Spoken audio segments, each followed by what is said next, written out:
Hello class 12th। आज हम हमारे सॉलिड स्टेट का जो लास्ट टॉपिक है मैग्नेटिक प्रॉपर्टी उसके बारे में डिस्कस करने जा रहे हैं। सो बिफोर दिस डिस्कशन मैंने जो कुछ लाइन्स है जो आपको बतानी ज़रूरी है, जो आपको पता होनी चाहिए। पहला तो ये है कि जो एक इलेक्ट्रॉन है बेटा वो खुद समटाइम या फिर बेसिकली क्या करता है, behave like a tiny magnet. एक इलेक्ट्रॉन एक छोटे से मैग्नेट की तरह बिहेव करता है, ठीक है, अ सिंगल इलेक्ट्रॉन। और उसके बाद जो चीज़ें आपको जाननी है वो ये है कि about the motion of the electron. Okay, so first point यहाँ से क्लियर होता है कि पहले जो ईच इलेक्ट्रॉन है वो बिहेव कैसे करते हैं, एक छोटे मैग्नेट की तरह बिहेव करते हैं, ठीक है। दूसरा हमें जो बात करनी है वह है about the motion of electron, ठीक है। जैसे कि मैंने यहाँ पे बताया कि ये न्यूक्लियस बनाया है, ये एक न्यूक्लियस है, उसके चारों तरफ क्या हो रहा है, इलेक्ट्रॉन मूव कर रहे हैं। सो जो डायरेक्शन है वो कैसा होगा, कुछ इस तरीके से क्या होता है, डायरेक्शन, इस डायरेक्शन में कह सकते हैं कि जो हमारा न्यूक्लियस है उसके चारों तरफ क्या करता है, एक इलेक्ट्रॉन घूमता रहता है। सो यहाँ जो मैंने अभी आपको मूवमेंट दिखाया वो मूवमेंट कैसा है बेटा, वो मूवमेंट है एक इलेक्ट्रॉन का इन हिज ऑर्बिट, एक ऑर्बिट में जब वो घूम रहा होता है, ठीक है, अराउंड द न्यूक्लियस जब वो घूम रहा होता है। दूसरा, जो इलेक्ट्रॉन होता है वो अपनी एक्सिस पे भी घूमता रहता है, ठीक है, वो अपनी एक्सिस पे भी घूमता हुआ आगे बढ़ता रहता है। तो जैसे कि आप यहाँ पे सन से हमारी अर्थ को कंपेयर कर सकते हो कि हमारी अर्थ क्या होती है, सन के चारों तरफ घूम रही है, राइट। बट वो अर्थ के चारों तरफ घूमने के साथ साथ अपनी एक्सिस पे भी घूमती रहती है, ठीक है। तो वो जो अपनी ओन एक्सिस पे घूम रहा होता है उसे हम क्या बोलते हैं, उसे हम स्पिनिंग बोलते हैं। ओके, तो मैंने यहाँ पे एक इलेक्ट्रॉन बेटा बनाया। ये मैं जो यहाँ पे मैंने इलेक्ट्रॉन बनाया वो क्या दिखा रहा है कि जो हमारा इलेक्ट्रॉन है वो किसके सराउंड में, एक न्यूक्लियस के सराउंड में, अराउंड में घूम रहा है, ठीक है। यहाँ जो इलेक्ट्रॉन मैंने बनाया वो इसलिए बिकॉज वो घूमते टाइम क्या होता है कि खुद अपनी एक्सिस पे क्या होता है, वो खुद अपनी एक्सिस पे घूम रहा होता है, ठीक है। यहाँ पे एक इलेक्ट्रॉन होगा वो भी अपनी एक्सिस पे क्या घूम रहा है। सो जो ये अपनी एक्सिस पे घूम रहे होते हैं इलेक्ट्रॉन, इन्हें हम क्या बोलते हैं, स्पिनिंग ऑफ द इलेक्ट्रॉन। ये भी स्पिन हो रहे हैं यहाँ पर इलेक्ट्रॉन। सो इसे हम क्या बोलते हैं, spinning of electron on its axis. अपनी एक्सिस पे क्या होते हैं, ये घूम रहे होते हैं, ठीक है। और ये जो है वो अराउंड द न्यूक्लियस, ठीक है। सो जैसे कि सबको पता है बेटा कि एक अगर हम ऑर्बिटल एटॉमिक ऑर्बिट की बात करें, सो हर एटॉमिक ऑर्बिटल्स में हमें पता है कि जो नंबर ऑफ इलेक्ट्रॉन मैक्सिमम कितने हो सकते हैं, 2 हो सकते हैं, ठीक है। तो जैसे कि हमें पता है बेटा कि जो हमारे एटॉमिक ऑर्बिटल्स होते हैं उसमें मैक्सिमम 2 इलेक्ट्रॉन्स होते हैं। जैसे कि हमारी एस है, एस ऑर्बिट के अंदर कितने ब्लॉक्स बनाते हैं हम, जस्ट 1, और उस 1 में हम मैक्सिमम कितने इलेक्ट्रॉन्स फिल कर सकते हैं, 2, राइट। जैसे हमारे पास पी ब्लॉक है, पी है sub orbital, and P sub orbital के अंदर हम मैक्सिमम जो ऑर्बिट्स बनाते हैं, बॉक्स बनाते हैं, वो कितने होते हैं, 3। एंड उन 3 में भी हम एक एक के अंदर कितने भर सकते हैं, 2 राइट। मतलब मैं कहने का मतलब है कि एक जो बॉक्स है उसके अंदर हम मैक्सिमम 2 इलेक्ट्रॉन्स ही फिल कर सकते हैं, राइट। सो यहाँ पर मैंने एक न्यूक्लियस बनाया और इस न्यूक्लियस के एक इस डायरेक्शन में एक यहाँ पर एक इलेक्ट्रॉन है और एक यहाँ पर एक इलेक्ट्रॉन है, ठीक है। वो बेटा क्या होगा, ये इलेक्ट्रॉन किस तरफ मूव करेगा, इस डायरेक्शन में, और एक ये क्या होता है, इस डायरेक्शन। अगर आप देखो तो मोस्टली एक ही सर्कुलर पाथ में क्या कर रहे हैं, आपस यहाँ पर घूम रहे हैं। बट अगर हम यहाँ पर डायरेक्शन की बात करें कि जो इलेक्ट्रॉन का अपने ही एक्सेस पे डायरेक्शन क्या है, तो इनमें से मैं ये नहीं कहूँगी कि यही एंटी क्लॉकवाइज घूम रहा है, ये एंटी क्लॉकवाइज घूम रहा है, ऐसा कोई वो नहीं है। दोनों में से कोई एक क्लॉकवाइज और कोई एक एंटी क्लॉकवाइज घूम सकता है, ठीक है। सो जैसे मैंने इसको बना दिया कि ये अपनी एक्सेस पे कैसे घूम रहा है, एंटी क्लॉकवाइज, ठीक है, एंटी क्लॉकवाइज घूम रहा है। और ये एक ऐसा है जो क्या कर रहा है, वो क्लॉकवाइज घूम रहा है, ठीक है, क्लॉकवाइज यहाँ पर वो घूम रहा है, ठीक है। तो आपने यहाँ पर देखा कि जो इलेक्ट्रॉन है मैक्सिमम 2 इलेक्ट्रॉन्स हो सकते हैं एक ऑर्बिटल में, और जिनमें से एक कैसा होता है, क्लॉकवाइज स्पिन करता है और दूसरा anti clockwise. So because of this property, जैसे कि आपको पहले दिखाई दिया कि जो इलेक्ट्रॉन है वो क्या हो रहा है, न्यूक्लियस के अराउंड में घूम रहा है, दूसरा वो अपनी एक्सिस पे घूम रहा है, एंड अपनी एक्सिस पे भी क्या होता है, एंटी क्लॉकवाइज एंड क्लॉकवाइज घूम रहा था। तो जो ये जो बेटा मूवमेंट है, इसकी वजह से एक मैग्नेटिक मूवमेंट जनरेट होता है, और उस मैग्नेटिक मूवमेंट को हम बोलते हैं बोर मैग्नेटॉन। जो हमारे नील्स बोर है उन्होंने इसके बारे में बताया था, तो उन्हीं के नाम पे अकॉर्डिंग इसका नाम है मैग्नेटॉन, ठीक है। इसकी जो वैल्यू है, so the value of bore magneton कितनी है, 9.27 × 10⁻⁻⁴ एम्पियर मीटर स्क्वायर, ठीक है। इसे हम यू बी से भी इसे हम डिनोट कर सकते हैं। तो इन शॉर्ट जो ये स्पिन है एंड जो मूवमेंट हो रहा है इलेक्ट्रॉन का, उसकी वजह से एक मैग्नेटिक मोमेंटम बनता है, जिसकी वैल्यू यहाँ पर बताई मैंने, ठीक है।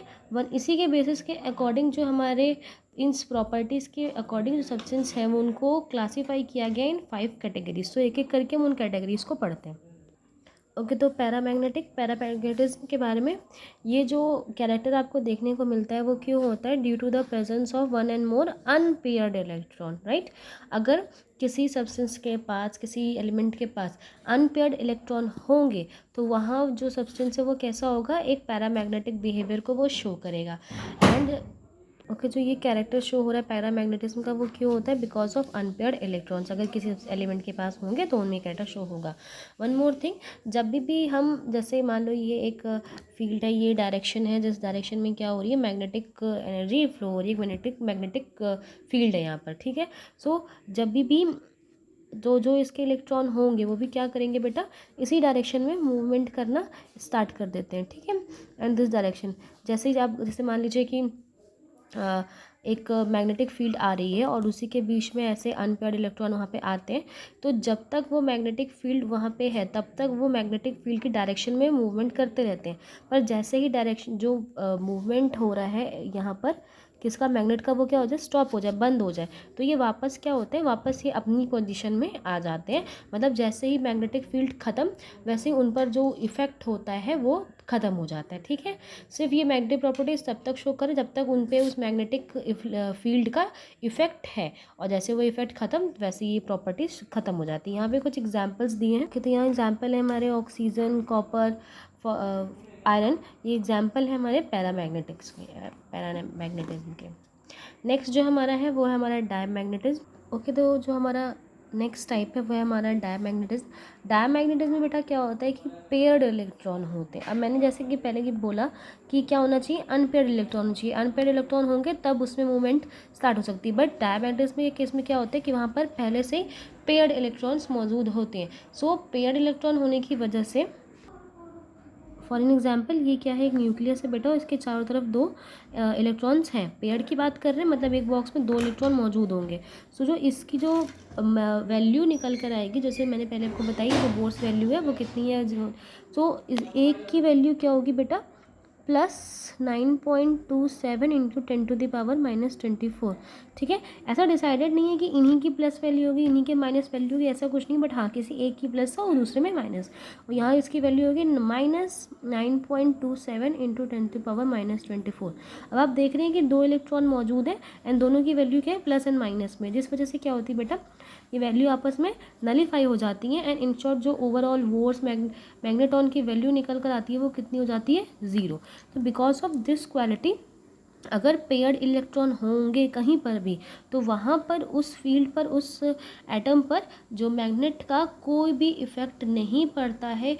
ऐसे टाइप के एलिमेंट कोई भी टाइप ऑफ मैग्नेटिक कैरेक्टर्स को शो नहीं करते। हाँ, अगर वो अट्रैक्ट होंगे भी तो बहुत बहुत नेग्लिजिबल, बहुत ही कम वो अट्रैक्टेड होते हैं। अदरवाइज इनमें ऐसी जो प्रॉपर्टीज़ इनके अंदर पेयर्ड इलेक्ट्रॉन है, वहाँ पर किसी भी तरह का मैग्नेटिक फील्ड आपको देखने को नहीं मिलेगी। इन ये कुछ एग्जांपल्स हैं हमारे डायमैग्नेटिक की, जो कि हैं वाटर, NaCl, NnC6H6। ओके, तो नेक्स्ट टाइप है हमारा, यानी 2 आपने टाइप पढ़ लिया अबाउट द पैरा और डायमैग्नेटिक। इसके बाद जो भी होंगे फेरोमैग्नेटिक या एंटी फेरो या फिर फेरी, इन ये जो है बेटा, ये क्यों होते हैं, because of a free electron. ये सारी चीज़ें, ये सारे मैग्नेटिक कैरेक्टर आपको उनके अंदर देखने को मिलेंगे जिनमें फ्री इलेक्ट्रॉन मौजूद होते हैं। ओके, तो जैसे कि मैंने बोला कि जो ये मैग्नेटिक प्रॉपर्टीज़ है वो कैसे शो होंगी, जब एक फ्री इलेक्ट्रॉन होंगे किसी एलिमेंट में, ठीक है, सॉलिड में। सो जो ग्रुप ऑफ फ्री इलेक्ट्रॉन होता है उन्हें हम क्या बोलते हैं, उन्हें हम डोमेन बोलते हैं, ठीक है बेटा। अब क्योंकि फेरोमैग्नेटिक की बात करें तो जो हमारे फेरोमैग्नेटिक एलिमेंट हैं, इन पे जब तक आप क्या करते हैं बेटा, जब तक आप इन्हें एक मैग्नेटिक फील्ड से पास करवा रहे हैं या फिर इनके थ्रू एक मैग्नेटिक फील्ड है, for example. Okay, so for an example कि एक मैग्नेटिक फील्ड है, वो इस डायरेक्शन में क्या चल रही है वो, ठीक है बेटा। और पहले तो क्या होता है कि जो इसके फ्री इलेक्ट्रॉन है वो रैंडमली मूव कर रहे होते हैं, पर जैसे ही एक मैग्नेटिक फील्ड आती है तो वो सारे ही डोम्स यहाँ है, डोमेन से यहाँ पर वो सब क्या है, एक ही डायरेक्शन में मूव करना स्टार्ट कर देते हैं, ठीक है। और वो डायरेक्शन क्या होता है, जिस डायरेक्शन में हमारा मैग्नेटिक फील्ड चल रही होती है वो सेम उसी डायरेक्शन में मूव करना स्टार्ट कर देते हैं। बट यहाँ पर जो आपने पैरा में पढ़ी थी कि वो सेम डायरेक्शन में तो मूव करते हैं, बट जैसे आप मैग्नेटिक फील्ड हटाते हैं तो वो वापस हट जाते हैं। बट यहाँ पर फेरो में क्या होता है कि जब भी आप ये मैग्नेटिक फील्ड हटाना लगाना बंद कर देंगे या फिर मैग्नेटिक फील्ड यहाँ से हट जाएगी, तब भी वो इलेक्ट्रॉन्स उसी डायरेक्शन में ही मूव किए रहेंगे, वो उसी डायरेक्शन में जिस तरफ से मैग्नेटिक फील्ड आ रही थी वो उसी डायरेक्शन में मूव किए रहते हैं, ठीक है, उसी डायरेक्शन मोशन करते रहते हैं। तो इन शॉर्ट क्या होता है बेटा कि ये जो एलिमेंट्स हैं, वो जो सब्सटेंस है हमारे पास, वो स्ट्रांगली अफेक्टेड हो जाते हैं, इतने ज़्यादा स्ट्रांगली अफेक्टेड हो जाते हैं उस मैग्नेटिक फील्ड की वजह से कि वो खुद एक परमानेंट मैग्नेट की तरह बिहेव करने लग जाते हैं, ठीक है। तो हमने यहाँ पे देखा कि ग्रुप ऑफ इलेक्ट्रॉन्स, जिन्हें हम क्या बोलते हैं, डोमेन्स बोलते हैं। जब भी मैग्नेटिक फील्ड इनके ऊपर आती है तो ये क्या करते हैं, उसी डायरेक्शन में मूव करना स्टार्ट कर देते हैं। आप मैग्नेटिक फील्ड बंद भी कर दीजिए तभी वो उसी डायरेक्शन में मूव करते रहते हैं, एंड इतना ज़्यादा अफेक्ट हो जाते हैं उस मैग्नेटिक फील्ड से कि वो इन्हीं की तरह ऑलवेज हमेशा एक मैग्नेट की तरह एक परमानेंट मैग्नेट ही बन जाते हैं वो। इसके जो एग्जाम्पल है वो है हमारा आयरन, निकल, कोबाल्ट और क्रोमियम ऑक्साइड, ये सारे एग्जाम्पल हैं फेरोमैग्नेटिज्म के जो कि परमानेंटली एक मैग्नेट की तरह बिहेव करने लगते हैं। सो जो नेक्स्ट है हमारा बेटा एंटी फेरोमैग्नेटिज्म, जिसमें क्या होता है, हमारे जो डोमेन्स हैं वो एक डायरेक्शन में ना होके एक दूसरे के अपोजिट ओरिएंटेड होते हैं। तो जैसे कि मान लीजिए हमारा एक डोमेन है जिसका मूवमेंट किस तरफ है, इस तरफ शो है, एंड जो नेक्स्ट है वो किस तरफ होगा, उसके opposite, and next in this direction and then opposite, and this direction and then opposite, जिसकी वजह से ये क्या होता है बेटा कि ये डोमेन्स ही आपस में एक दूसरे को क्या कर देते हैं, कैंसिल आउट कर देते हैं, जो भी मैग्नीट्यूड जिसकी वजह से लग रहा होता है, बट अपोजिट डायरेक्शंस की वजह से वो इन शॉर्ट क्या हो जाता है, जो मैग्नेटिज्म लग भी रहा है वो आपस में ये ईच अदर एक दूसरे की वजह से एक दूसरे को कैंसिल आउट करते जाते हैं, बिकॉज वो कैसे अरेंज है, अपोजिटिवली अरेंज है।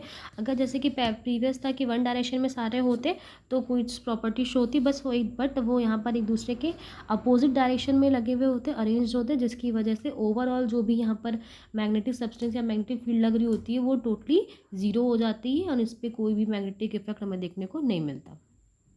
ओके, सो बिफोर फेरी मैग्नेटिज्म मुझे यहाँ पे एग्जांपल देने हैं एंटी फेरी मैग्नेटिज्म का। वो क्या होता है बेटा हमारा MnO, जिसमें इस तरह के कैरेक्टर शो होते हैं। ओके, फेरी मैग्नेटिज्म, इसमें क्या होता है बेटा, डोमेन्स, जो भी डोमेन है अभी हमारे लिए, वो अरेंज होते हैं, अलाइंड होते हैं, बट पैरेलल, यानी जो एक दूसरे के एक जैसे हो एक ही साइड में, एंड एंटी पैरेलल, यानी एक पैरेलल एक इस डायरेक्शन में एक उसके अपोजिट इस डायरेक्शन में जो होते हैं।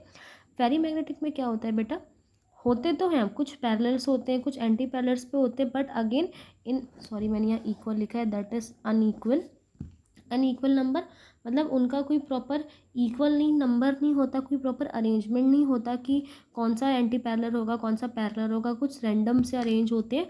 जैसे कि मान लीजिए हमारा फर्स्ट डोमेन है वो किस तरफ है, ये इस डायरेक्शन में, सो नेक्स्ट भी क्या होगा, इसी डायरेक्शन में मूव कर रहा है, एंड तो उसका नेक्स्ट है वो क्या हो सकता है, वो उसका एंटी पैरेलल है, ठीक है। फिर नेक्स्ट भी क्या हो सकता है वो भी एंटी पैरेलल ही हो, देन इसके बाद एक पैरेलल एंड देन पैरेलल, ठीक है। तो इस तरीके से होता है कि कुछ प्रॉपर सीक्वेंस नहीं होता, एंड कुछ एंटी पैरेलल्स होते हैं, कुछ पैरेलल्स होते हैं एक दूसरे के, ठीक है। तो अनइक्वल टाइप ऑफ नंबर होते हैं। अगर आप इन्हें यहाँ कट करो और मान लीजिए एक और यहाँ पर है, ठीक है। सो अगर आप इन्हें कट करते बेटा, आप इसको इससे कट कर दीजिए, आप इनके मैग्नीट्यूड को इससे कट कर दीजिए, इसके इनसे कट, तो फिर भी एक यहाँ पर बचा रह गया, एक अनपेयर्ड इलेक्ट्रॉन यहाँ पर बचा रह गया, राइट। और जैसे कि मैंने आपको बताया था इन अवर पैरामैग्नेटिज्म कि अगर कोई अनपेयर्ड इलेक्ट्रॉन है तो वो कैसा बिहेव करता है पैरामैग्नेटिक की। तो इस इन शॉर्ट जब हम उन्हें हीट देना स्टार्ट करते हैं वो इन ऐसे सब्सटेंस को जिनमें अलाइनमेंट जो है वो अनइक्वल टाइप है, तो जो अगर हम उन्हें हीट देते हैं तो वो पैरामैग्नेटिक की तरह बिहेव करने लगता है, बिकॉज वहाँ पर क्या होता है, इन शॉर्ट लास्ट में एक अनपेयर्ड इलेक्ट्रॉन बच जाता है, ठीक है। इसके जो एग्जाम्पल्स हैं वो हैं हमारे, okay, these are the examples of ferrimagnetism. So यहाँ पे जो हमारा लास्ट कैरेक्टर था मैग्नेटिक प्रॉपर्टीज वो भी कवर हुआ। वन मोर थिंग बेटा, आपका जो बोर्ड एग्जामिनेशन में इसमें जो आपका फर्स्ट चैप्टर है इससे ऑलमोस्ट 4 नंबर के क्वेश्चन ऑफ कोर्स आते हैं। तो अब आपने ये भी देखा होगा कि अकॉर्डिंग टू मी ज़्यादा टफ लेसन भी नहीं था, इजी था, चीज़ें अच्छी हैं, आसान है। तो अगर आपको चैप्टर समझ में आया है तो आप जो 4 नंबर है वो आप बहुत ईजिली आप यहाँ से गेट कर सकते हैं। ओके,